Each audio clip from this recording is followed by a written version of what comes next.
Working on a fishtail is a fairly simple task, although it might seem daunting at first.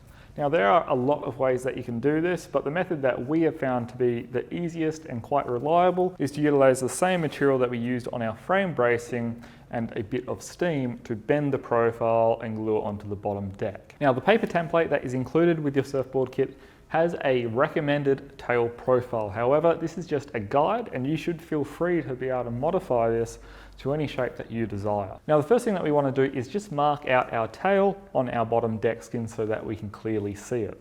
If you're using the paper template, this is quite easy. Just lay it over your spine and then trace the profile on both sides. If you wanted to customize the shape, however, you can do this by using a pair of dividers and marking an arc on both sides of your tail. Now, the way that I found to keep your arc symmetrical if you're using a pair of dividers is to get roughly the circumference or diameter of the arc that you're looking for set and start doing some invisible arcs, just moving the pin around until your pencil lines up with both the spine and the rail. Once you've got that set, lock your dividers in so they can't change their dimension, and then working with the pin against the spine, mark an arc in the rough position of where the needle has to lay. Once you've got that arc marked, you can do the same, but this time referencing from the rail, and there is your center mark that you can mark on both sides and get a symmetrical layout. Once you've got your tail shape marked on your bottom deck skin, it may be necessary to trim away some extra material so that your clamps can easily reach the line.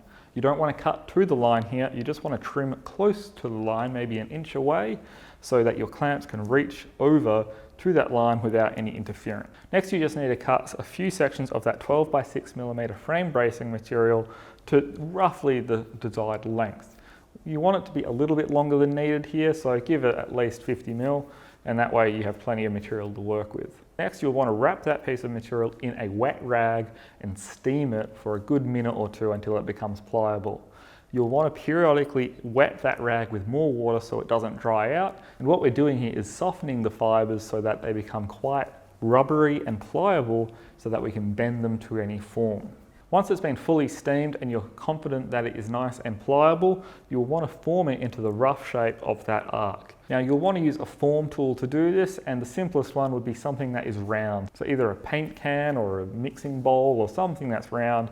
Just get it so it can bend a radius that is fairly constant. Once you've got that bent around the arc, you'll want to hold it there for a few moments for it to cool down, and then you can set it aside and do the same for a second strip.